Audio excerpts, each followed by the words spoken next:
ফুচকা খাওয়ার সময় থুর থুর শব্দে তিথির নাক মুখ কুঁচকে নেয়। ভুরু কুঁচকে সামনে দাঁত কেলিয়ে হাস্যময় ছেলেটার দিকে তাকায়। ছেলেটা হেসে বলল, থু থু, ফুচকার সাথে মিশিয়ে খেতে মজা না? তিথির চোখে পানি ঝরে যায়। রাগে শরীর কেঁপে ওঠে, চিল্লিয়ে ডাকে, বড়মা, বড়মা, ও বড়মা। বড়মা কি? হ্যাঁ, খেয়ে বল কেমন। আপনি খেয়ে দেখেন মজা কিনা। নো নো, আমি এসব খাই না। তুই চিপবি, তুই খা। অনেক ভিটামিন আছে, দেখবি কালকের মাঝে মোটা হয়ে যাবে। তিথি শব্দ করে কেঁদে ওঠে। সালমা বেগম ছুটে আসে। মেয়েটা মাত্রই তো প্লেট ভরে ফুচকা নিয়ে গেল, এখন আবার কি হলো? সোফার কাছে নিজের ছেলেকে দেখে উনি বুঝলেন কেন চিৎকার করছে। তিথি তখনও রাগে ফুসফুস করছে। বড় মাকে দেখে বলল, তোমার ছেলে আমার ফুচকার থুতি দিয়েছেন, কেমন খারাপ ভাবো। সালমা হতভম্ব চোখে ওনার ছেলের দিকে তাকায়। এত বড় ছেলের এমন পাগলামি মানা যায় না। আর খাবারের সময় কেউ এমন করে নাকি? বিচ্ছিরি অবস্থা। উনি রাগী গলায় বলল, আরফান, তিতিরের কথা সত্যি? আরফান তার মায়ের দিকে তাকিয়ে মুখের হাসি প্রসারিত করে। তিথির মুখে হাত চেপে বাথরুমের দিকে দৌড়ে যায়। সালমা বেগম সেদিকে তাকিয়ে বিরক্তিকর কণ্ঠে বলল, এত বড় ছেলে এই বাচ্চা মেয়ের সাথে এক করতে লজ্জা লাগে না? তোমরা যেমন ওকে বাচ্চা মনে করো, ও কিন্তু তা না। আজ তো একটা পাটনা পড়ি। যাই হোক, তুই এমন কাজ করতে কেন? দুষ্টমি করেছি মা। নিচে থেকে তাকিয়ে দেখতো, দোষ্টুমির বয়স আছে? আমি বড় হইনি মা। হ্যাঁ, বড় বসনি, কিন্তু কিছুদিন পরই ডাক্তার হবি। সে তো তোমার জন্য হচ্ছি। তুমি এত অসুস্থ হও, তাই ভাবলাম ডাক্তার হয়ে আমিই যত্ন করব। ভালো সিদ্ধান্ত, কিন্তু দিদির সাথে আর এমন করবি না। কতবার হয়ে গেছিস তুই? সারাটা ক্ষণ সময় পেলেই মেয়েটাকে চালাতন করিস। আচ্ছা। সালমা বেগম আবার নিজের কাজে ফিরে যায়। তানিয়া আক্তার রান্নাঘরে কাজ করছে। মেয়ের কান্নায় উনি ওনার কাজ একটুও থামায়নি, বরং মনোযোগ দিয়ে কাজ করেই যাচ্ছে। চিল্লানো তিথির কাজ, আর এই চিল্লানোতে আশকারা দেয় তার বড় যা সালমা বেগমের কাজ। উনি ব্যস্ত ভঙ্গিমায় ফিরে আসলে তানিয়া আক্তার বলল, কি নিয়ে ঝামেলা বাঁধলো ভাবি? করেনি, আফসার কি দুষ্টুমি করেছিল। আর ছেলেটা না আঙ্কেল, কেন? আরফান খুব ভালো ছেলে, আমার মেয়েই দুষ্টু। তিথি রান্নাঘরে আসতে নিয়েও মায়ের কথা শুনে আর রান্নাঘরে আসলো না। নুপুরের ঝনৎ ঝনৎ শব্দ ফেলে নিজের রুমে চলে গেল। আরফান সোফায় বসেছিল। তিথিরের হেলে দুলে যাওয়া দেখে বলল, এতটুকুন মেয়ের আবার কত। মানুষের মন যেমন হঠাৎ খারাপ হয়ে যায়, উমড়ে উঠে বুকের ভেতরটা, চিৎকার করতে ইচ্ছা করে, তেমনি বুঝি আকাশেরও এমন লাগে। তাই তো তিথিরের সাথে পাল্লা দিয়ে আকাশ শোষো করে কেঁদে ওঠে।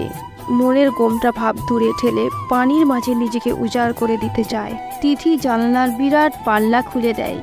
জানালার সাথে লাগোয়া প্রাচীন আমলের লোহার বড় দোলনায় বসে হাঁটুতে মুখ গুজে উদাস চোখে বাহিরের দিকে চাইয়ে তাকিয়ে আছে। আরফান সবসময় তার সাথে এমন করে। দুষ্টামি একটু আধটু হলে না হয় মানা যায়, কিন্তু উনি একটু বেশিই বাড়াবাড়ি করেন। ঢাকা থেকে প্রতি সপ্তাহে বাড়ি আসবে আর তিথির সাথে সব আজব কাণ্ড কারখানা করবে। আরফানের জ্বালায় তিথি অতিষ্ঠ। তার মাঝে মাঝে মনে হয় শুধুমাত্র তাকে জ্বালানোর জন্যই আরফান ঢাকা থেকে ছুটে আসে। সে মনে মনে আল্লাহর কাছে ফরিয়াদ করে বলল, কেমন খারাপ ভাবো একবার। আফসান আর কখনো ঢাকা থেকে না আস, ও ঢাকায় থাকবে। আরফান আসলেই তিথির সব শান্তি হাওয়াই মিঠাইয়ের মতো মিশে যায়। এই তো কিছুদিন আগের কথা, তার ক্লাস মেহমুদ তাকে প্রেমের প্রস্তাব দিল, তাও কত মিষ্টি করে। কিন্তু কি হলো? কিছু হওয়ার আগে আরফানের চামচে মানে তিথির ছোট ভাই তুহিন সব তার হুজুরকে বলে দিয়েছে। আরফান তাকে আর এক পাও এগোতে দেয়নি, বকামন্দ করে সেখানেই থামিয়ে দিয়েছে। শুধু বকা দিয়ে উনি ক্ষান্ত হয়নি, সাথে বোনাস হিসেবে সাদা ফক্ককে গালে একটা থাপ্পড় দিয়ে গালটা লাল বানিয়ে ছেড়েছে। এত কিছুর পরে তিথি আর এগোনোর সাহস পায়নি, সেখানেই পা থামিয়ে দিয়েছে। যদি পা না থামাতো তাহলে এতদিনে নিশ্চয়ই তার প্রেম হয়ে যেত।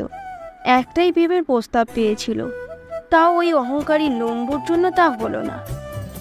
তিথির কষ্টে ভরা মুখে মেঘের আনাগোনা দেখে এই মেঘের মতো যদি আরফানকে সরিয়ে ফেলা যেত কতই না ভালো হতো। শাহাবুদ্দিন খান এই গ্রামের সর্দার। তার পরদাদারা নাকি এককালে এই এলাকার নামি দামি লোক ছিল। বংশ পরস্পরায় আগের সেই জৌলুস না থাকলেও প্রাচীন বাড়িটা যেন কিছুটা আঁকড়ে ধরে রেখেছে। বাড়িটার মতো শাহাবুদ্দিন খান তার আব্বার বড় ছেলে হিসেবে বাড়ির মান বজায় রাখার প্রাণপণ চেষ্টা করে। ওনার ছোট ভাই মহিবুল্লাহ খান আর একমাত্র বোন সুফিয়া খান। ওনাদের বাড়ির নিয়মকানুন অনুসারে সবাই এখনও যৌথ পরিবারেই আছে। তাছাড়া যৌথ পরিবারে থাকার আরেকটা কারণ হলো ওনার আম্মাজান জয়তুন খানের ইচ্ছে। ওনার বয়স হলেও যেন বলার জোর কমেনি। 90 বছরের শক্ত সমক্ত শরীর নিয়ে বেশ অহংকারের সহিত কথা বলতে পারে। তাদের আব্বা মারা যাওয়ার পর জয়তুন বেগমকে সবাই বেশ মান্য করে চলে। শাহাবুদ্দিন খানের এক ছেলে 2 মেয়ে। ছেলের নাম আরফান খান, পড়ালেখায় বেশ তুখোড় ছাত্র, আর কিছুদিন পরে ডাক্তার হয়ে বেরোবে। মেয়েটা এবার কলেজে উঠেছে, খুবই শান্ত আর ভাইয়ের মতো পড়ায় বেশ মনোযোগী। ছোট মেয়েটার সবে 5 বছর। মহিবুল্লার 1 মেয়ে 2 ছেলে। বড় ছেলের নাম মাহমুদ খান, সে ঢাকায় ইঞ্জিনিয়ারিং নিয়ে পড়ছে। মেয়ের নাম তিথি মেহবিন, সে কলেজে পড়ে। সবচেয়ে ছোট ছেলের নাম তুহিন খান। বড় বোন সুফিয়া খানের স্বামী প্রবাসী, উনিও এই বাড়িতেই থাকেন। 1 ছেলে আর 1 মেয়েকে নিয়ে বাবা প্রাসাদের মতো বাড়িতে দিনকাল বেশ আরামের সাথেই চলছে। ছেলের নাম আরশ আর মেয়ের নাম নিনিয়া। ছেলে সিঙ্গাপুর থাকে, মেয়ে স্কুলে পড়ে। তিথি দোলনায় শুয়ে আছে। তখন তার ফুপুর মেয়ে নিনিয়া এসে বলল, আপু চলো। কোথায়? ফুচকার আয়োজন করা হয়েছে, নিচে বসার ঘরে সবাই অপেক্ষা করছে। ফুচকার আয়োজন কে করলো? আরফান ভাই। আমি খাবো না। ভাইয়া তোমাকে নিয়ে যেতে বলেছেন। যাবো না। এত সুন্দর একটা ছেলে তোমাকে যেতে বলেছে, তুমি গায়ে মারছ না? তা হ্যাঁ চলো। তুই জানিনি, আমাকে জ্বালাস না। কেউ জিজ্ঞেস করলে বলবি আমার শরীর ভালো না। নিনিয়া চলে গেল। তিথি আগের মতো সোজা হয়ে চোখ বন্ধ করে রাখে। তার জন্যই যে এই ফুচকার আয়োজন তার কেউ না বুঝলেও তিথি বেশ ভালোই বুঝতে পারছে। তখন এমন করার কি দরকার ছিল? আর এখনই বা এমন গোষ্ঠীশুদ্ধ মানুষকে খাওয়ানোর কি আছে? আরফান আসলেই আজব মানুষ। ওনাকে তিথি একটুও বুঝতে পারে না।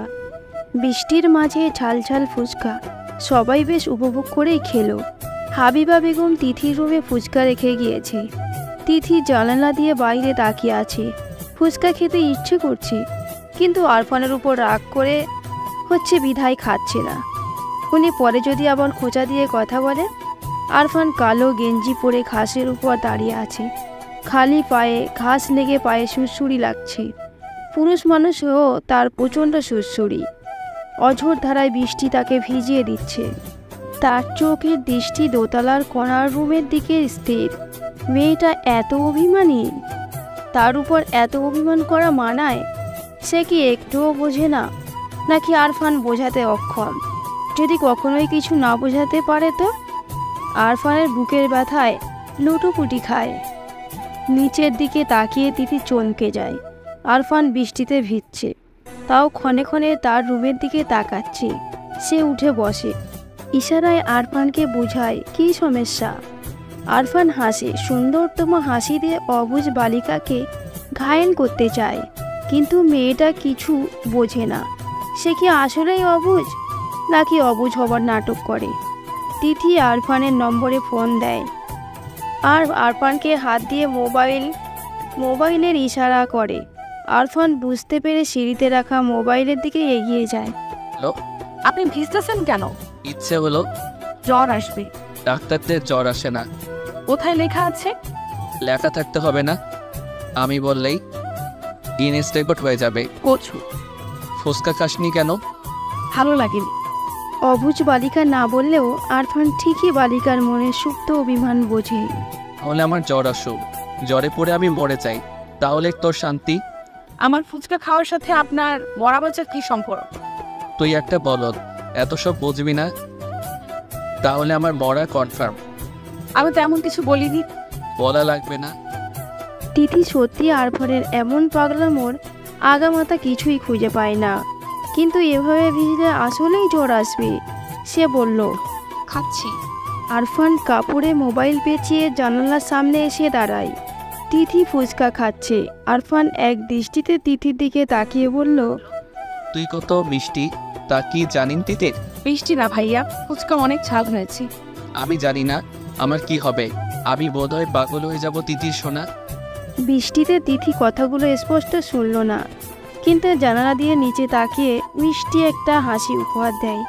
আরফান সেদিকে বিবশ চোখে তাকিয়ে থাকে।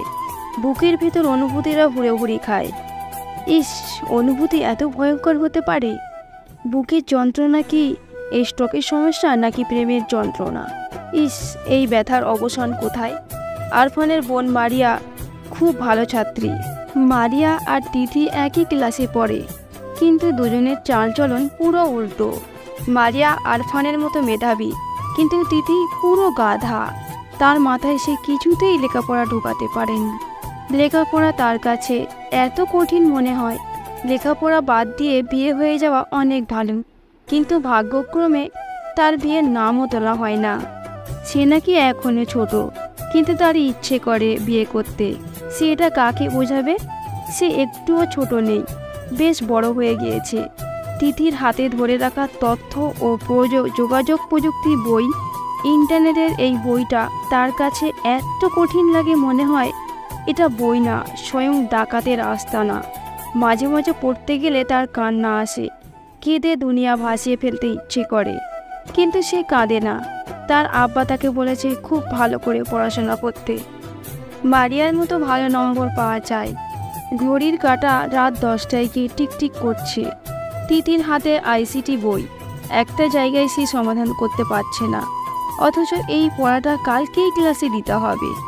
বই হাতে নিয়ে অলস ভঙ্গিমায় উঠে দাঁড়ায়। ধীর পায়ে মারিয়ার রুমের দিকে যায়। মারিয়া পড়ছে। তিথিকে দেখে বলল,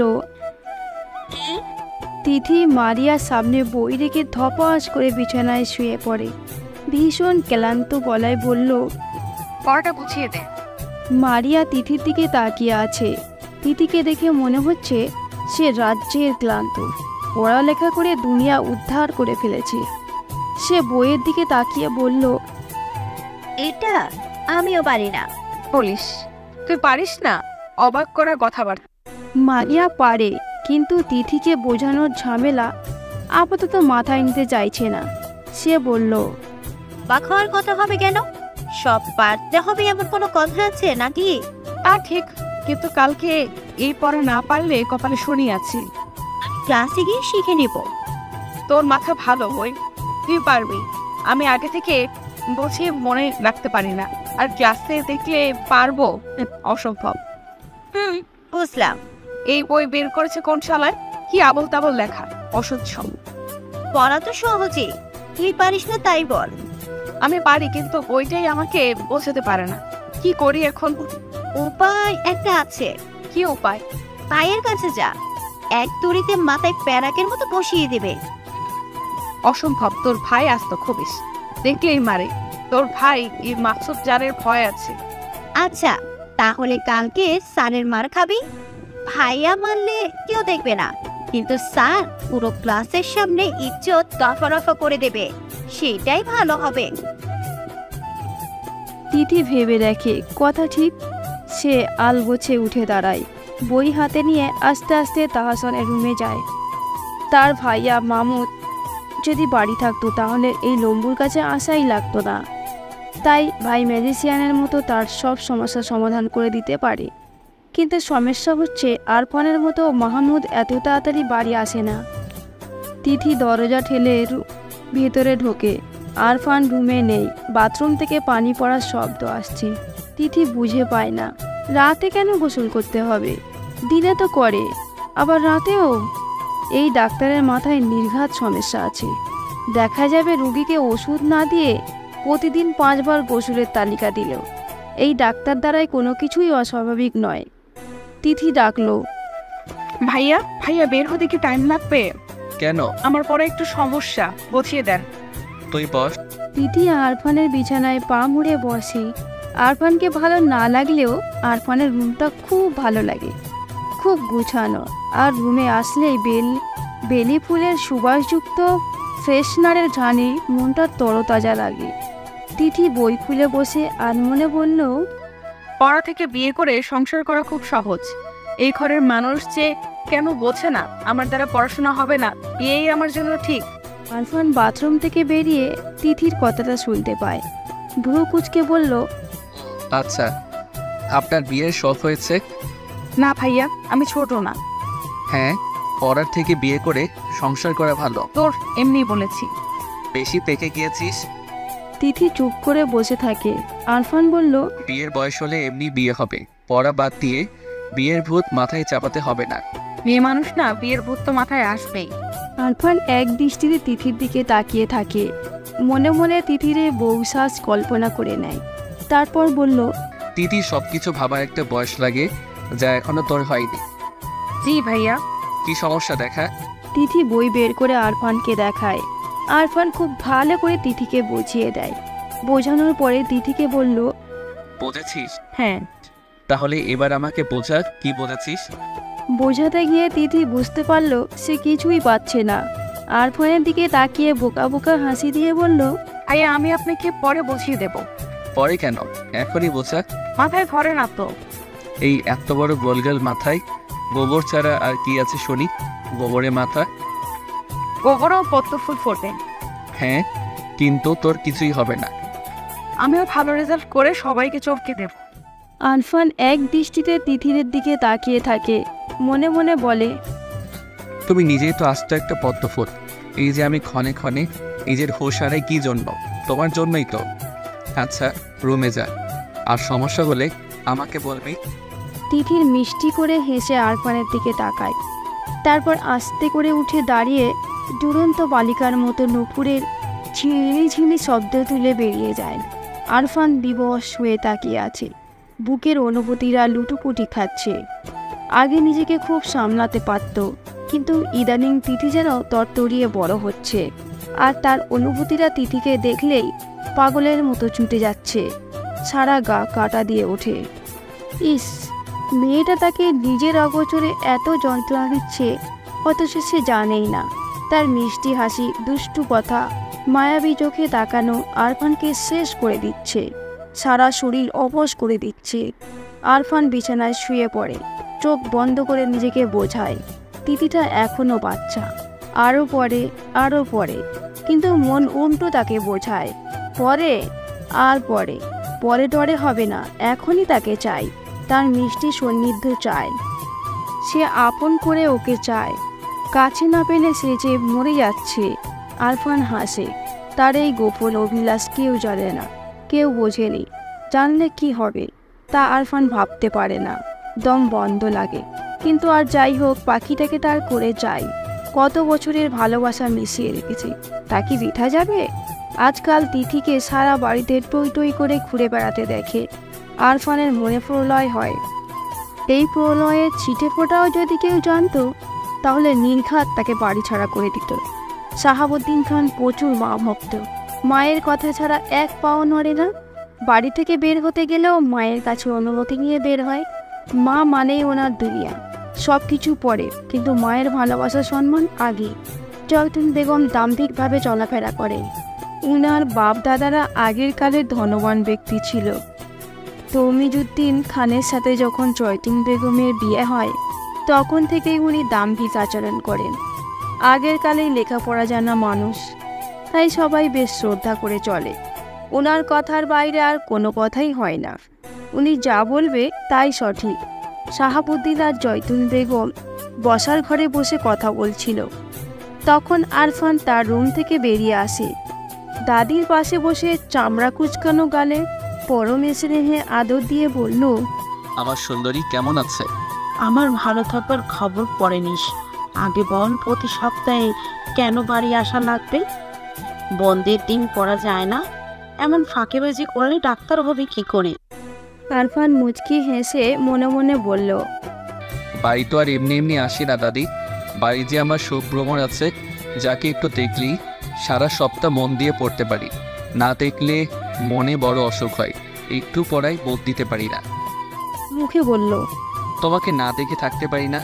মাহমুদ, ও তো ঢাকায় থাকে, সে তো এত আসে না, তোরই যত বাহানা। মাহমুদ তোমাকে ভালোবাসে না তাই আসে না, আমি খুব ভালোবাসি তাই আসি, বোঝেছ সুন্দরী? দোয়া করি তোর বউ আমার মতো সুন্দর। আরফান হাসে, সুন্দর করে হেসে তার দাদির দিকে তাকিয়ে রয়। তিথি দাদির মতো হুবাহুব দেখতে, শুধুমাত্র মেজাজ ছাড়া। সে জয়তুন বেগমের গালে হাত দিয়ে বলল, তুমি তো আমার বউ, আর লাগবে না। যদি খুব লাগে তো তোমার মতো দেখতে কাউকে এনে দিও। জয়তুন বেগম তার কথা এত ঘাটালেন না, উনিও হেসে বলল, আচ্ছা। আরফানের আব্বা শাহাবুদ্দিন খান বৈঠক ঘরে বসে আছেন। সারা জীবন উনি গ্রামের সবার সাহায্যই করে গিয়েছেন, কখনো কারো খারাপ করেননি। মানুষজন ওনাকে দেখলে ভক্তি ভরে তাকায়, সম্মানের সহিত কথা বলে, এটাই ওনাকে অনেক শান্তি দেয়। ওনার মনে হয় মানুষের সাহায্য করার মাঝে যে সুখ নিহিত আছে তা অন্য কোনো কাজে নেই। তাই তো ব্যবসা বাণিজ্য সামলানোর পাশাপাশি সমানভাবে গ্রামের সবার ভালো মন্দ দেখেন। সাহায্য করা ওনাদের রক্তে বেশি আছে। আরফান ব্যাগ নিয়ে বেরিয়ে আসে। প্রত্যেক সপ্তাহে বাড়িতে আসলে তার পড়ায় সমস্যা হয়, রাত জেগে পড়া শেষ করা লাগে, কিন্তু সেই বা কী করবে, মনকে তো বোঝাতে পারেই না। মনটা আজকাল এত বেপরোয়া হয়ে গেছে যে আটকানো মুশকিল হয়ে যাচ্ছে। আরফান বাড়ি থেকে বেরোচ্ছে, কিন্তু কোথাও তিথির দেখা নেই। মেয়েটাকে না দেখেই চলে যাবে? আরফানের বুক পিঞ্জরায় কেমন তারা ব্যথা ব্যথা অনুভূতি হয়। সবার থেকে বিদায় নেওয়ার পরেও সে বারবার পিছনে ফিরে তাকাচ্ছে। সেই তাকানোতে মরিয়া হয়ে কাউকে খুঁজে নেওয়া। শাহাবুদ্দিন খান বৈঠক ঘর থেকে ছেলেকে লক্ষ্য করেন, বারবার পেছনে ফিরে তাকানোটা ওনার চোখে লাগে। ছেলে এমন করে বারবার তাকাচ্ছে কেন? উনি গলায় জোর লাগিয়ে আরফানকে ডাকলেন। বাবার ডাক শুনে আরফান সেদিকে এগিয়ে যায়। শাহাবুদ্দিন খান ছেলের দিকে তাকিয়ে থাকে। ছেলেটা যেন হঠাৎ করেই বড় হয়ে গেল। এই তো বছর কয়েক আগে কাঁধে নিয়ে হেঁটেছেন, অথচ এখন বসে দুটো কথাও বলা হয় না। ছেলে মেয়ে বড় হওয়ার সাথে সাথে কি বাবা মায়ের সাথে দূরত্ব বেড়ে যায়? শাহাবুদ্দিন অবশ্য ছেলের সাথে বেশার সর্বোচ্চ চেষ্টা করেন। আরফান কাছে আসলে উনি বলল, তোমার লেখাপড়া কেমন চলছে আব্বু? প্রতি সপ্তাহে বাড়িতে আসার কারণ কি? বাবার থেকে পাওয়া এমন প্রশ্নে আরফান থমকে যায়। জোৎসে উত্তর দিতে ভুলে যায়। মিথ্যা সাজিয়ে বলল, বাড়িতে আসলে ভালো লাগে, মন ফ্রেশ থাকে। বাড়িতে আসার চেয়ে লেখাপড়ায় মনোযোগ দেওয়া ভালো না? আমি চাই তুমি ভালো ডাক্তার হও আর আমাদের গ্রামের হসপিটালে বসো। জি বাবা। আচ্ছা যাও, বাড়িতে কম আসলেই ভালো হবে। আরফান হেঁটে বাগান পেরিয়ে যায়। গেটের কাছে গিয়ে চোখ পাকিয়ে নিনিয়ার দিকে তাকায়। সে আসলে এই মেয়েকে বুঝতেই পারে না। আজও মেয়ে, এত ছোট, অথচ আরফানের ধারণা এই মেয়ের হাড়ে হাড়ে শয়তানি। এই যে এখন পথে দাঁড়িয়ে হাসি মুখে তার জন্য দাঁড়িয়ে আছে, এসব কেন করে? আরফান বেশ বোঝে, নিজে যেমন আরেকজনের জন্য চাতক পাখির মতো অপেক্ষা করে থাকে, তাকে দেখার জন্য ব্যাকুল হয়, নিনিয়া মাঝে সে এসব দেখতে পায়। আরফান বিরক্ত। দাদির আদরের নাতনি বলে কিছু বলতেও পারে না। সে হেঁটে চলে যায়। নিনিয়াও তার পায়ের সাথে পা মিলিয়ে হাঁটে। আরফান না বুঝার ভান করে বলল, কই যাবি? কোথাও না। বাড়ি যা। নিনিয়া হেসে চলে যায়। মনে মনে ভাবে ভবিষ্যতে আরফানই তার হাজব্যান্ড হবে। এখন পাত্তা না দিয়ে লাভ নাই। সুফিয়া খান সারা জীবন আরামেশ করেই দিন পার করে দিয়েছেন। বিয়ের পর কখনো স্বামীর বাড়িতে গিয়ে থাকেননি। বাবার বাড়িতে রাজরানীর মতো জীবন কাটিয়েছেন। তার মায়ের উপর কথা বলার সাধ্য কারণেই উনি যেমন বলবে তেমনই হবে। দুই ভাইয়ের বউ কখনো শাশুড়ির উপরে কথা বলে না। বড় বোন হিসাবে দুই ভাই আর ভাইয়ের বউয়েরা বেশ মান্য করেই চলে। আজকাল ওনার মনে এক সুপ্ত বাসনা জন্মেছে। মেয়েকে দূরে বিয়ে দেওয়ার চেয়ে আপন মানুষের কাছে বিয়ে দিয়ে এই বাড়িতে রাখতে পারলেই মন্দ হয় না। সুফিয়া খান নিজের মতো পরিকল্পনা করে রেখেছেন, সময় মতো তা বাস্তবায়ন করতে পিছুপা হবেন না। তিথি প্রাইভেট পড়ে বাড়ি ফিরছিল, আনমনে গুনগুন করে গান গাইছে। হঠাৎ রাকিব নামের একটা ছেলে তার পথ আটকে দাঁড়ায়। তিথি থমথমে মুখে বলল, পথ আটকেছিস কেন? তোকে কিছু বলার তিথি আন্দাজ করে নেয় রাকিব নামের ছেলেটা কি বলতে চায়। ক্লাসমেট হিসেবে এতদিন তিথির এটুকুই বুঝতে পেরেছে যে রাকিব আসলে তাকে পছন্দ করে, কিন্তু সাহস করে আগাতে পারছে না। তিথি কিছু কটু কথা বলার জন্য মুখ খুলবে, তখনই দেখে আরফান সিএনজিতে করে যাচ্ছে। রাস্তায় তিথিকে কোনো ছেলের সাথে কথা বলতে দেখে তার ভুরু কুঁচকে যায়। আরফানকে দেখে তিথি তার মুখের কথাটা টুপ করে গিলে নেয়। কটু কথা বলার পরিবর্তে মুখ ফুটে ওঠে মিষ্টি হাসি। চোখের তারায় খেলে যায় এক আকাশ পরিমাণ উৎসাহ। আরফানের হাত মুষ্টিবদ্ধ হয়। চলন্ত গাড়ি থেকে তিথির দিকে স্থির দৃষ্টিতে তাকিয়ে থাকে। তিথির পাশ দিয়ে শো করে গতিতে গাড়িটা চলে যাওয়ার পর তিথি রাকিবকে বলল, শোন, তুই যা ভাবিস তা পেয়ে যা। আমার ভাইয়া শুনলে তো হাত পা ভেঙে দিবে। হাত পা ভাইবে কেন? আমরা কি খেলনা নাকি? তোদের সাথে আত্মীয়তা করার ক্ষমতা আমাদের আছে। তা হয়তো আছে, তো আফরান ভাইকে চিনিস? ওনার মা সামলানোর ক্ষমতা নেই। তুই ওনার ভয়ে প্রেম করবি না? তিথি অন্য মনস্ক হয়ে ভাবে, তাই তো, ইনি কে যে ওনাকে ভয় করে চলতে হবে? তার যেভাবে ইচ্ছে সেভাবেই চলবে।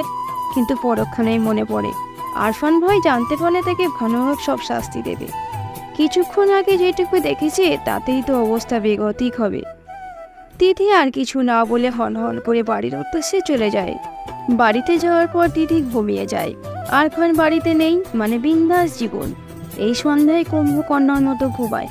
আরামে ঘুমানোর এক ফাঁকে তার মনে হলো কেউ তার রুমে ঢুকেছে। বিছানার পাশে দাঁড়িয়ে আছে। তিথি চোখ খুলে তাকায়। বিছানার পাশে আরফানকে দাঁড়িয়ে থাকতে দেখে সে লাফিয়ে ওঠে, ছটফট বলল, আপনি জানেন না? তিথি ভেবেছে আরফান যা দেখেছে আবার ঢাকা থেকে বাড়িতে আস্তে আস্তে সব ভুলে যাবে।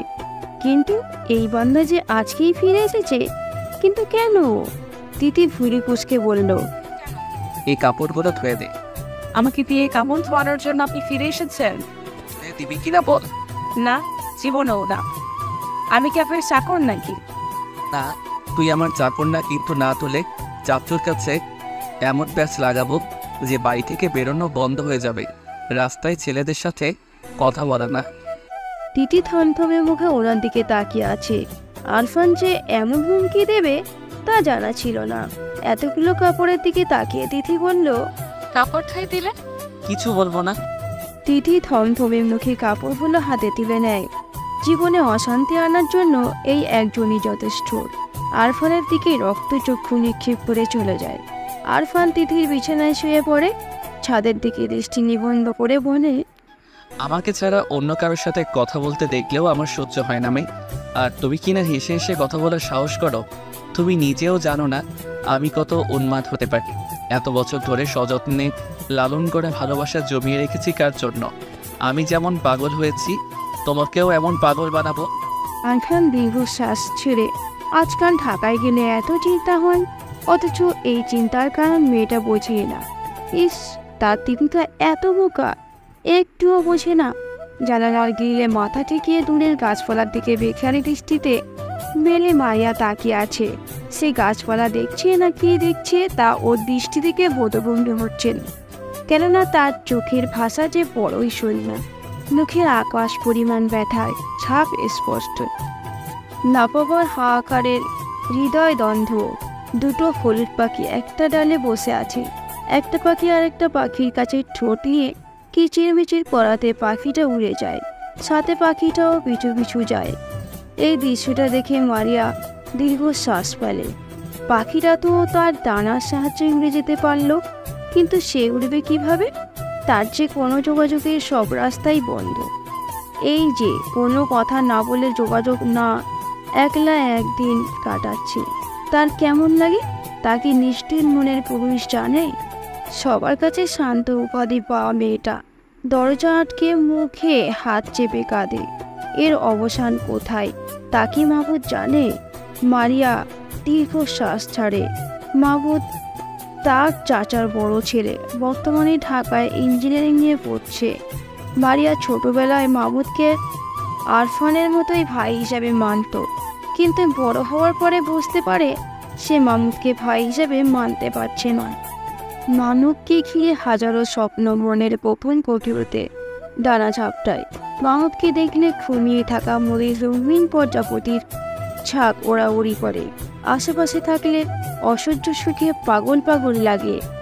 ভীষণ ভয়ঙ্কর বেপরার ইচ্ছা হৃদয় ক্ষণে ক্ষণে কেঁপে ওঠে। একসময় মারিয়া আবিষ্কার করে সে প্রেমে পড়েছে, হাত পা ভেঙে যাচ্ছে, তাই ভাবে মামুদকে নিজের মনের সবটা দিয়ে ফেলেছে। মামুদকে ভেবে দিনরাত কাটাচ্ছে। মামুদ বিচলক্ষণ ছেলে। মারিয়া তাকানো, কথাবার্তা, অতিরিক্ত খেয়াল রাখা, দেখলে মুচকি হাসি তার কানে কানে বলে যায় ভীষণ ভুলের ইঙ্গিত। মামুদ মাথা নাড়ে, অবুঝের মতো কাজ করা যাবে না। মারিয়া তার বোন, সে মারিয়াকে ডেকে পাঠায়। ঘন কালো মেঘের খুরুম খুরুম ডাকে মাঝে বিশাল ছাদের এক কোনায় মারিয়া মামুদের সামনে দাঁড়িয়ে আছে। মারিয়া শতভাগই নিশ্চিত যে মামুদ তাকে জরুরি কিছু বলবে।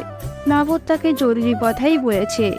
এসব আবল তাবল চিন্তা মাথা থেকে সরাতে বলেছে। সে তার সবটা চেষ্টা কাজে লাগিয়ে মারিয়াকে বোঝাতে চেয়েছে। মারিয়া বুঝেছে কি কে জানে, কিন্তু এরপর থেকে মামুদ বাড়ি আসলেই সে সামনে যেত না। গভীর রাতে সবাই যখন ঘুমে মগ্ন, তখন পা টিপে টিপে মামুদের রুমে হাজির হতো। ভীষণ যত্ন নিয়ে ছুঁয়ে দিত মামুদের চুল। মুগ্ধ হয়ে তাকিয়ে থাকতো ঘুমে মগ্ন থাকা মানুষটার দিকে। আদর নিয়ে যত্ন নিয়ে মামুদের প্রতিটা জিনিস ছুঁয়ে দিত। মামুদ বাড়ি গেলেই মারিয়া এমন করতো যেন তার অভ্যাসে পরিণত হয়েছে। কিন্তু একদিন মামুদের গেঞ্জি গালে লাগিয়ে চুপচাপ দাঁড়িয়েছিল। তখন পেছন থেকে শুনতে পায় মামুদ বলছে, আর কখন আমার রুমে আসবে না মারিয়া? মারিয়া জমে যায়। রাগী মামুদের গনগমে কণ্ঠে অন্তরাত্মা কেঁপে ওঠে। কাঁপা গলায় বলল, আমি তো আপনাকে জানাই না। মামুদ উঠে আসে, মারিয়ার থেকে যথেষ্ট দূরত্ব রেখে দাঁড়ায়। আমি বলেছি আসবে না, সুতরাং আসবে না। মারিয়া কিছু বলতে যাবে তার আগেই মামুদ চাপা হুঙ্কার দিয়ে বলল, বেরিয়ে যাও বেয়াদব মেয়ে। সেই যে বেরিয়ে গেল, আজ অবধি মারিয়া আর ওই রুমে যেতে পারেনি। যাবেই কিভাবে? মামুদ তো বাড়িই আসে না, আর রুম সবসময় তালা বন্ধ থাকে। মামুদ যে মারিয়ার কারণেই বাড়ি আসে না তা সে জানে। অতীতের স্মৃতি বিচরণ করে মারিয়া চোখ বেয়ে পানির ধারায় দুরন্ত গতিতে ছুটে যায়। আজকে সে নিজেকে একটু আটকাতে পারছে না। মোবাইল হাতে দিয়ে মামুদকে ফোন দেয়। এমন কোনো দিন নেই যে মামুদকে ফোন দেয় না, কিন্তু সব সময় বন্ধ করেই রাখে। আজকে ভাগ্যটা সহায় ছিল বলেই হয়তো খোলা পেল। মামুদ গভীর গলায় বলল। মারিয়া মনোযোগ দিয়ে মামুদের কণ্ঠের কথাগুলো নিজের বুক পিঞ্জরায় গেঁথে নিল। ওনার কণ্ঠ শুনে তার গলায় কান্নারা দল বেঁধে ছুটে আসে। উনি তাকে আহ্লাদে কিছু বলেনি যে এত আবেগী হয়ে মনে খুলে কাঁদতে হবে, কিন্তু মারিয়ার ভীষণ কান্না পেল। বুকে জমিয়ে রাখা সবগুলো কষ্ট দলা পাকিয়ে বেরোতে লাগলো। মামুদ বিরক্ত হয়ে বলল, হ্যাফাজ করছো কেন? আপনি বাড়ি আসেন না কেন? তা তুমি ভালো জানো। প্লিজ বাড়ি আসেন। তোমার মাথা থেকে ফালতু ভাবনাগুলো দূরে সরাও, তখনই আসবো। পারছি না তো, ভীষণ কষ্ট হয়। পারবে, মানুষ পারে এমন কিছু এই পৃথিবীতে নেই। সম্ভব না, আপনাকে এত ভালোবাসি যে। মারিয়ার কথা অসম্পূর্ণ থাকতেই মোবাইলের সংযোগ বিচ্ছিন্ন হয়। সংযোগ বিচ্ছিন্ন হওয়ায় টুটপুট আওয়াজের সাথে মারিয়ার বুকটাও ভেঙে যায়। তিথি আজকাল খেয়াল করেছে আরফান তাকে বেশ গুরুত্ব দেয়।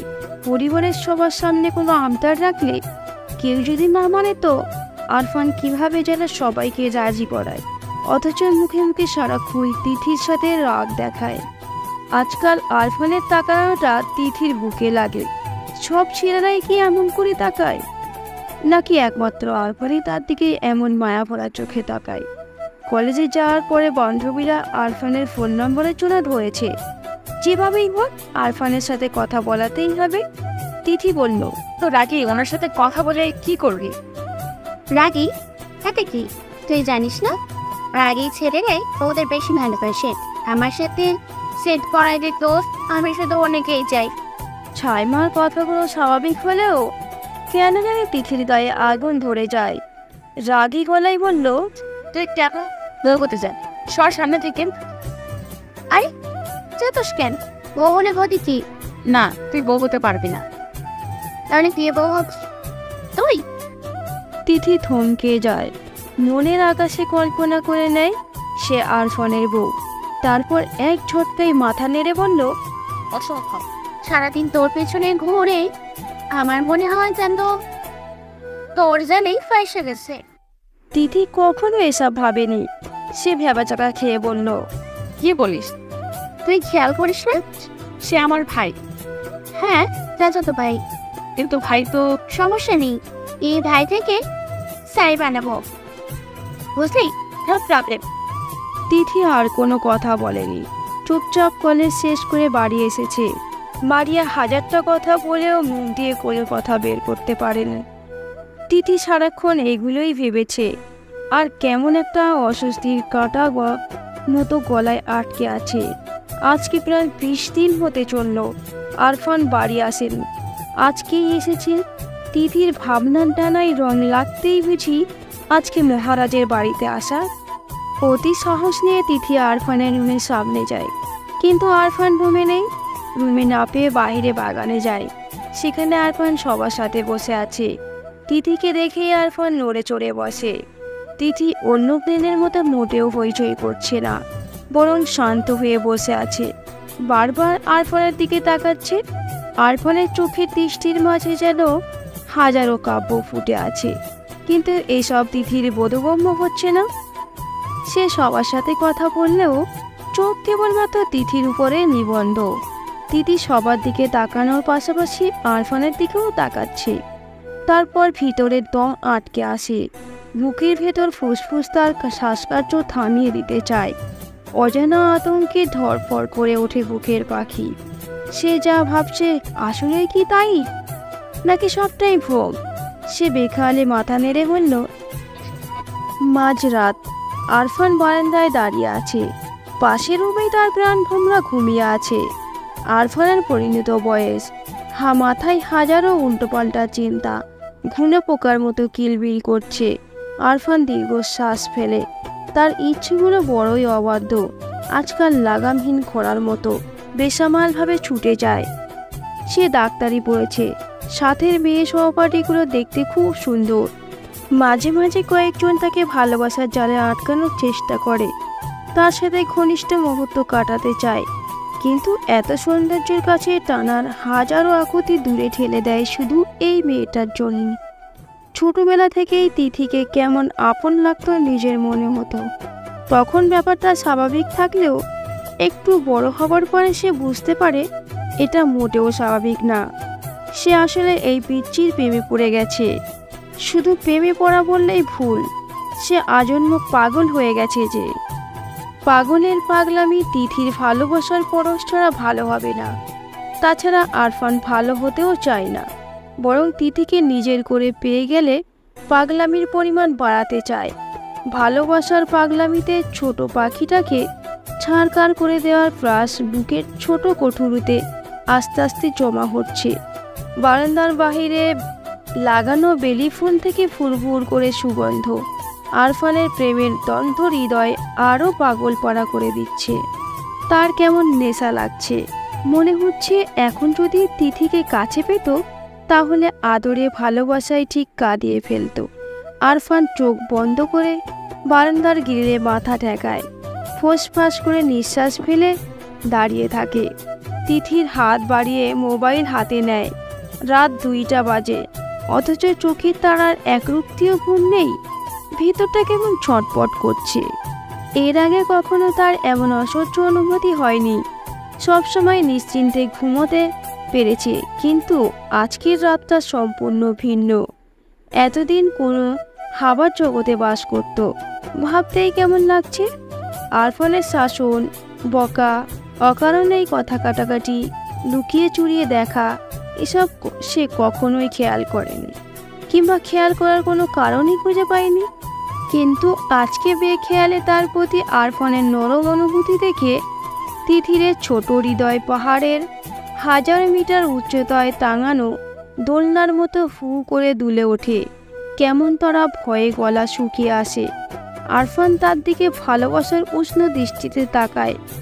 ভাবতেই বরংবর চোখ বন্ধ হয়ে যাচ্ছে। এটা কি লজ্জা নাকি ভয় নাকি সংশয় তা সে জানেই না। শুধু এটা জানে এখন থেকে আরফানের থেকে লুকিয়ে বাঁচতে হবে। না লুকালে আরফান তাকে শেষ করে দেবে। হাজারো চিন্তায় অবসান ঘটিয়ে ভোরের দিকে তিথি ঘুমিয়ে যায়। এরপর মাস চলে যায়। আরফান বাড়ি আসলে তিথি আরফানের সামনে যায় না। এক প্রকার লুকিয়ে বাঁচে। যদি সামনে পড়ে যায় আস্তে করে পাশ কাটিয়ে চলে যায়। তিথিরের এই উপেক্ষা আরফানের চোখে লাগে।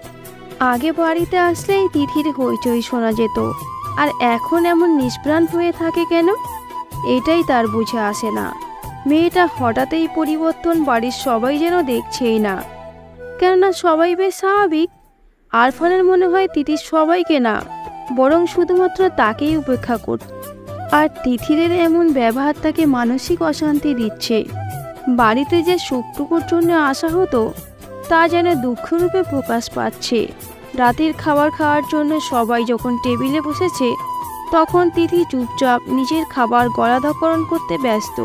পাশের একজোড়া গাঢ় চোখ যে তাকেই দেখছে সে ব্যাপারে অজ্ঞ হলেও না বোঝার ভান করে জলদি নিজের খাবার খেয়ে যাচ্ছে, যেন টেবিল থেকে যেতে পারলেই বাঁচে।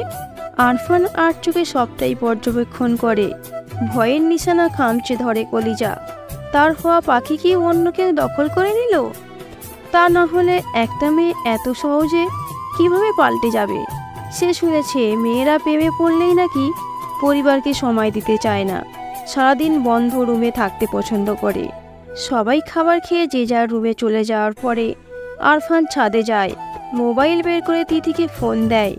আজকে এর সমাধান বের করবই। তাকে এত উপেক্ষা কেন?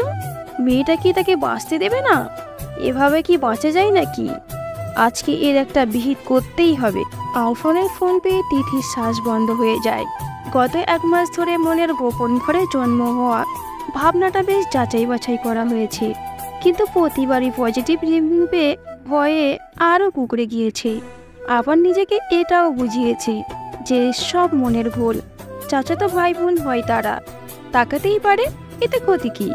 হয়তো তার আবেগপ্রবণ মন বেশি চিন্তা করে ফেলেছে। 1 মাস যাবৎ সে আরফানকে উপেক্ষা করেছে। যদিও আরফান মুখে কিছু বলেনি, কিন্তু তার সুচারু দৃষ্টি তিথি ঠিকই দেখেছে। তারপরও সে আগের মতো স্বাভাবিক হতে পারেনি। আরফানের কথা ভাবতে ভাবতে তিথির মনে হাজারো দুশ্চিন্তা এলোমেলো করে যায়। লজ্জায় কাঁপিয়ে দিয়ে যায় তিথির ছোট্ট দেহ। তিথি আবারও ফোনের মৃদু রিমিঝিমির শব্দে চমকে ওঠে। আরফান এই নিয়ে 15 বার ফোন দিল, কিন্তু একবারও তিথি ফোন ওঠায়নি।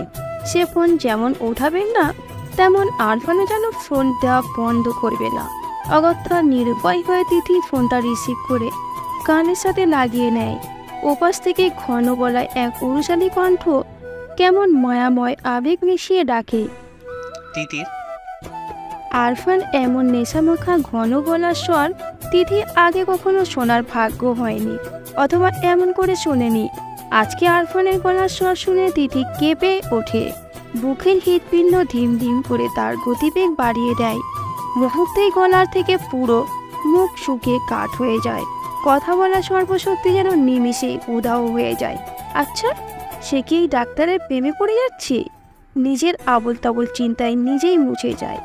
হুঁশ ফিরে আরফানের কথায়, কথা শুনতে পাচ্ছিস? হ্যালো তিতির। জি ভাইয়া বলুন। কি করছিস? পড়ছি। এত রাতে পড়ছিস? সামনে পরীক্ষা তো, তাই। ভালো মেয়ে হয়ে গেছিস। আরফানের কথায় তিথি কি প্রতি উত্তর দেবে ভেবে পেল না। সে বলল, হ্যাঁ আচ্ছা তাহলে রাখি। দা ছাদে আয় তো। এত রাতে? হ্যাঁ, কোনো সমস্যা? আগে অনেকবার সে আরফানের সাথে ছাদে দুষ্টুমি করেছে, কিন্তু আগের অনুভূতি আর এখনের অনুভূতি যে সম্পূর্ণ ভিন্ন। সে বলল, সকালে দেখা কর। তাহলে আমি তো রুমে আসি। না না। তাড়াতাড়ি আয় তিতির। কেন ভাইয়া? আমি খুব অসুস্থ, তাই। তাহলে কি বড় মাকে জাগাবো? তোকে এত পাকড়ামি করতে বলেছে কে? তুই আই কই। তিথি কিছু বলার আগে ফোনের সংযোগ বিচ্ছিন্ন হয়। তিথি ধীর পায়ে ছাদের দিকে যায়। সিঁড়ি কোঠায় জ্বালানো ছোট্ট লাইটের আলোয় ছাদের নিকষ কালো অন্ধকার দূর করে দিয়েছে। সেই আলোয় তিথি ছাদের এক কোণে আরফানকে আবিষ্কার করে। আলতো পায়ে এগিয়ে যায় সেদিকে। তিথিরের উপস্থিতি টের পেয়ে আরফান তিথিরের দিকে ফিরে তাকায়। নিশ্চুপ হয়ে কিছুক্ষণ সামনে দাঁড়ানো রমণীকে পর্যবেক্ষণ করে। আরফানকে কিছু না বলে এমন করে তাকিয়ে থাকতে দেখে তিথি হাফসাপ করে ওঠে। তিথিরের অস্বস্তি বুঝতে পেরে আরফান অন্যদিকে তাকায়, তারপর বলল, কেমন আছিস? একবারতে থেকেও এমন প্রশ্নে তিথি চমকায়, মাথা নাড়িয়ে আলতো স্বরে বলল, হ্যাঁ। আরফানের মনে হলো এবার অনুভূতি প্রকাশের সময় এসেছে। আর কত এই পাথরের মতো গভীর ভালোবাসা একা একাই বয়ে বেড়াবে। সে সোজাসাপটা প্রশ্ন করল, এমন ব্যবহার করার মানে? তিথি যা ভয় পাচ্ছিল ঠিক তাই। আরফান তার ভাবনা অনুযায়ী এগোচ্ছে। সে না বোঝার ফান করে বলল, কি ব্যবহার? আরফান অন্ধকার থেকে চোখ সরিয়ে তিথিরের দিকে তাকায়। তাকে তাকাতে দেখে তিথি অন্যদিকে তাকিয়ে নেয়। তুই বুঝিস না? কি বুঝবো? আমাকে এমন এড়িয়ে যাচ্ছিস কেন? কই এড়িয়ে যাচ্ছি? যাচ্ছিস না? না। আমার দিকে তাকিয়ে বল। তিথি আরফানের দিকে তাকায়। মায়াময় গভীর চোখের দৃষ্টি তাকে ঘুরে নিয়ে যাচ্ছে।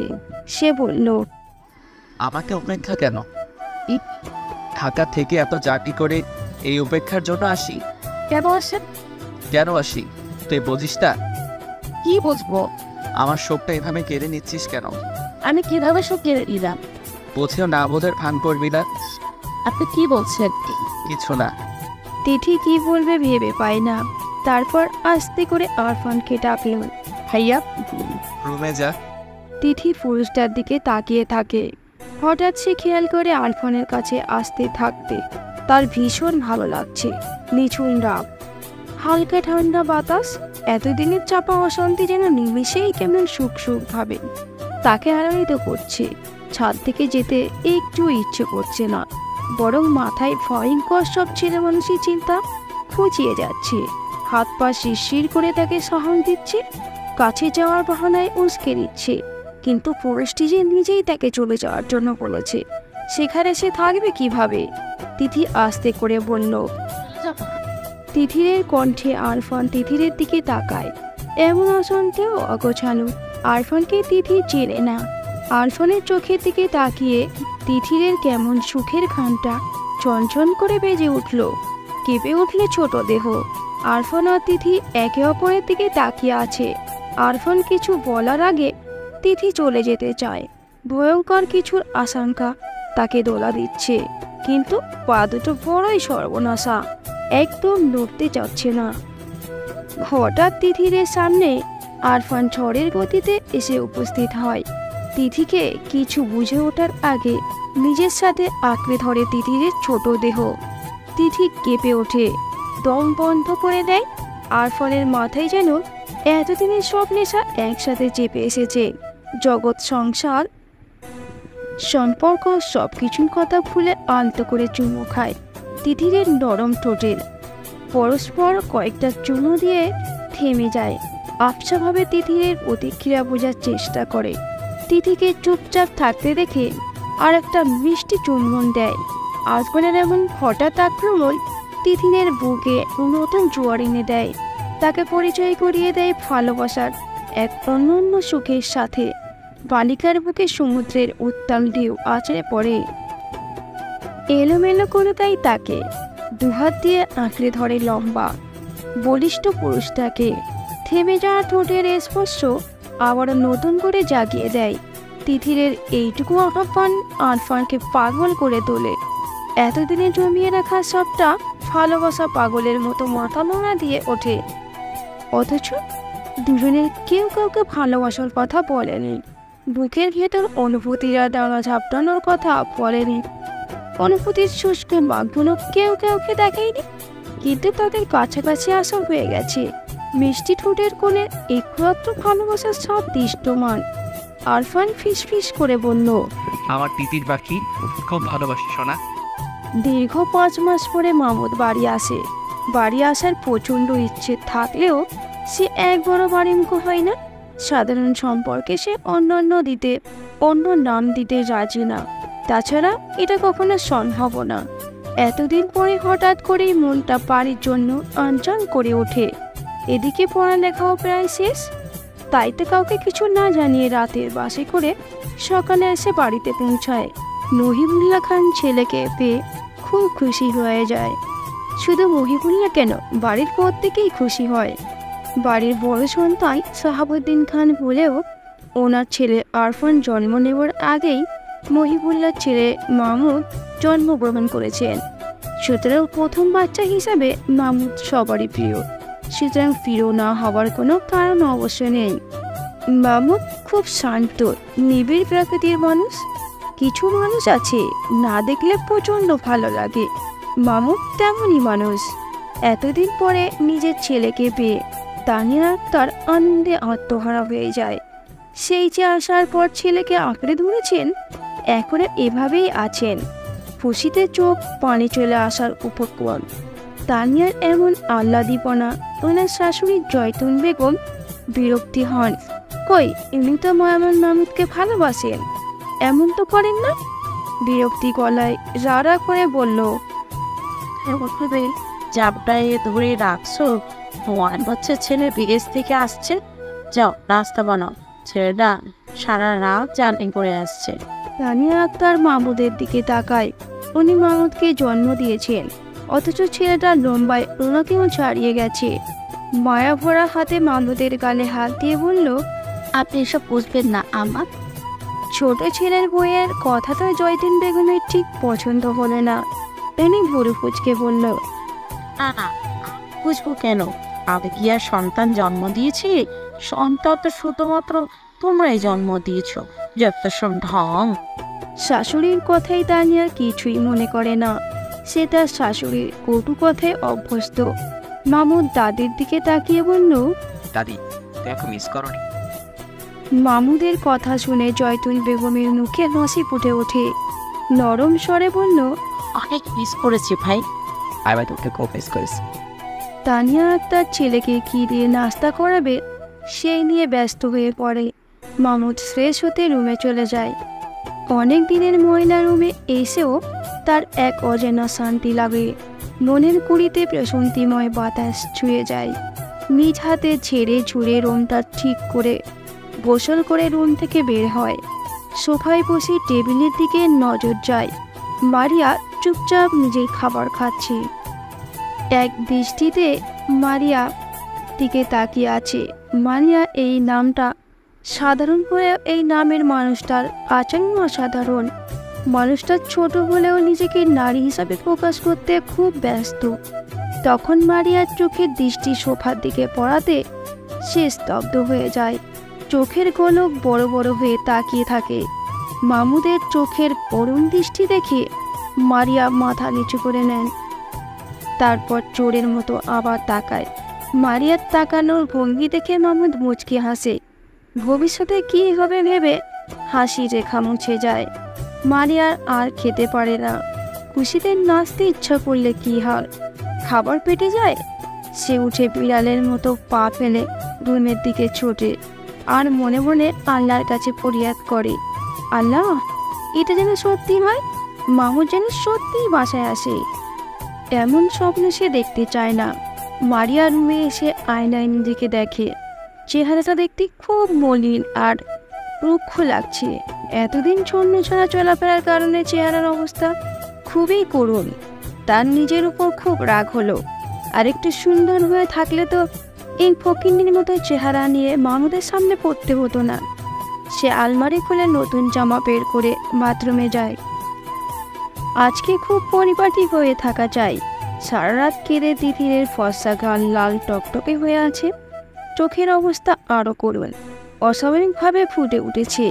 কিন্তু সকাল হয়ে গিয়েছে যে এবার তো রুম থেকে বেরোতেই হবে। ইতিমধ্যেই তানিয়া আক্তার কয়েকবার ডেকে গিয়েছে। তিথির বাথরুমে গিয়ে মুখে বেশি করে পানির ছাপটা দেয়। আয়নায় নিজের দিকে তাকিয়ে চোখের পর্দায় ভেসে ওঠে রাতের মুহূর্তটুকু। ইচ্ছাই হোক আর অনিচ্ছাই হোক, হঠাৎ হয়ে যাওয়া কাজটায় দুজনেই বিব্রত হয়। আরফান তিথিরের দিকে তাকিয়ে কিছু বলবে, তার আগেই তিথির এক অভাবনীয় কাজ করে ফেলে। রাগে দুঃখে ঠাস করে আরফানকে এক থাপ্পড় দিয়ে সরিয়ে দেয়। ভালোবাসার কথা না বলে এমন করে ছুঁয়ে দেওয়ার সাহস হলো কি করে? অথচ ভুলে গেল আরফানের স্পর্শে সে নিজেও সাড়া দিয়েছিল। তাই তো আরফান গভীর স্বরে ছুঁয়ে দিয়েছে। তিথিরের এমন কাজে আরফান হতভম্ব হয়ে গেছে। হাত দিয়ে গাল ছুঁয়ে ফ্যাল ফ্যাল করে তার তিথিরের দিকে তাকিয়ে আছে। তিথি হিস হিস করে বলল, খারাপ। তুই খারাপ না? তিথিরের বিবেক প্রশ্নের উত্তর জানে, কিন্তু মানতে নারাজ। সে কাঁদে, ফুপিয়ে ওঠে, কান্নায় তেড়ে কেঁপে ওঠে, মাথা নেড়ে বলল, হলো। আরফান হতবাক, কি বলবে মাথায় আসে না। সে অসহায় গলায় বলল, তুইও তো চাপতে ধরলি দিদি। তুই সুযোগ নিয়েছেন, আমাকে একা সাথে ডেকে খুব খারাপ কাজ করে ফেলেছে। আর কখনো আমার সাথে কথা বলার চেষ্টা করবেন না। যদি কোনো রকম চেষ্টা করেন তো আমি বড় আপনাকে বলে দিই। কান্নারত অবস্থায় তিথি নিচে চলে যায়। ছাদের পরিবেশ ততক্ষণে থমথমে রূপ ধারণ করেছে।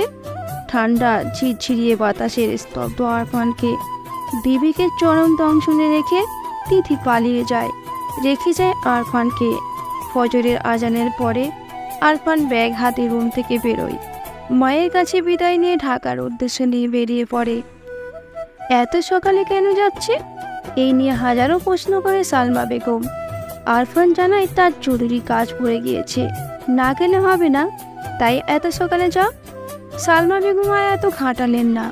আরফান উড়নচণ্ডী স্বভাবের, তাই তার কাছে কোনো সন্দেহের লেশমাত্রা রইল না। সারা রাস্তা আরফানের মুখ থমথমে হয়েছিল।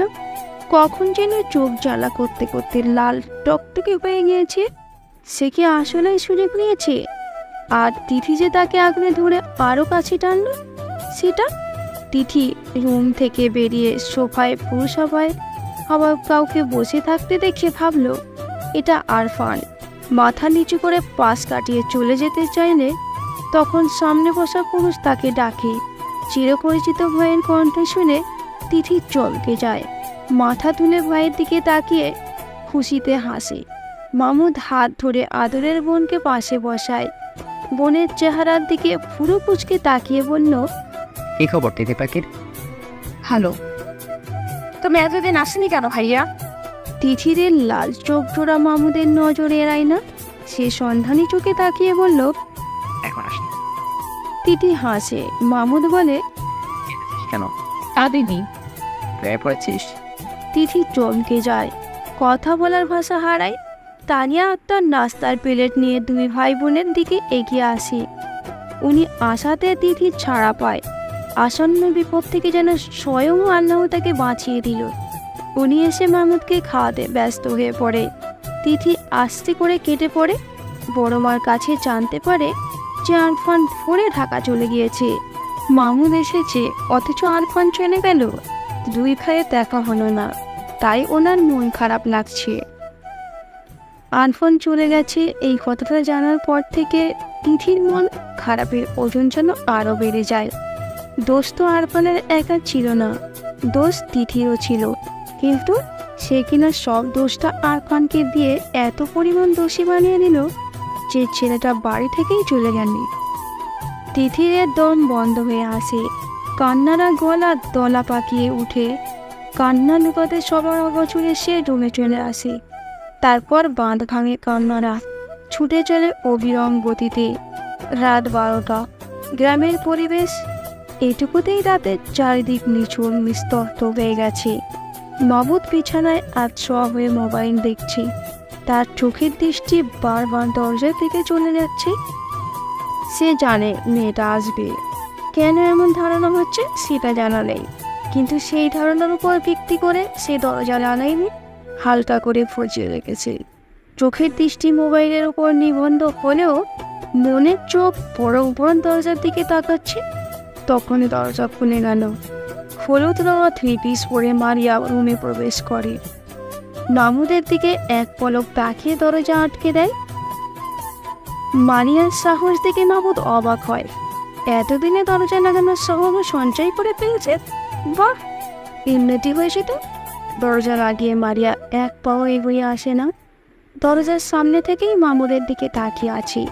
মামুদ হাতের মোবাইল বিছানায় রেখে মারিয়াকে বিব্রত করতেই কিনা এক দৃষ্টিতে মারিয়ার দিকে তাকিয়ে থাকে, কিন্তু মারিয়া বিব্রত হয় না, বরং দুকদম এগিয়ে আসে। মামুদ বলল, কি সমস্যা? সেটা তো আপনি বলবেন। কি বলবো? আপনার কি সমস্যা? আমার কোনো সমস্যা নেই। যদি সমস্যা তাই থাকে তাহলে সবাইকে ভালো মন্দ জিজ্ঞেস করলেন, অথচ সারাদিনে একবারও আমাকে জিজ্ঞেস করলেন না আমি কেমন আছি।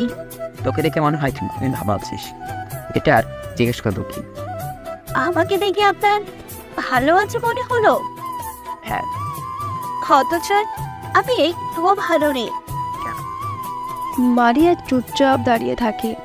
মামুদ বিছানা থেকে নেমে আসে। মারিয়ার কাছাকাছি দাঁড়াতে মারিয়া বলল, আপনি সব বুঝেও না বুঝার ভাগ করেন কেন? কারণ এই বেশি বোঝাটা ভালো কোনো কিছু বয়ে আনবে না, তাই। ভালো কিছু তো হতে পারে। পারে না। মারিয়ার চোখের কোণে পানি টলমল করে ওঠে, বুকে ব্যথা হয়। ফিস ফিস করে বলল, মাহমুদ ভাই। মারিয়ার কথা শেষ করার আগেই তাকে থামিয়ে মাহমুদ বলল, এত রাতে আমার রুমে এসেছি কেন? কেউ দেখলে তখন কেন? মারিয়া হঠাৎ এক অপ্রীতিকর কাজ করে বসে। হাঁটু মুড়ে মাহমুদের পা আঁকড়ে ধরে বলল, আপনি আমাকে এত অবহেলা করবেন না প্লিজ। আমার মনে হয় আমি মরে যাব। মারিয়ার কাছে মাহমুদ বিব্রত হয়, হাত দিয়ে মারিয়াকে উঠাতে চায়। মারিয়া কান্না ভেজা গলায় বলল, এত ভালোবাসা আপনার চোখে পড়ছে না? কথা দিচ্ছি আমার মতো করে দুনিয়ায় আর কেউ আপনাকে ভালোবাসবে না। মাহমুদের মুখটা কেমন খাঁকা করে ওঠে। মারিয়ার কান্না তার একদম ভালো লাগে না। সে মারিয়াকে টেনে তোলে।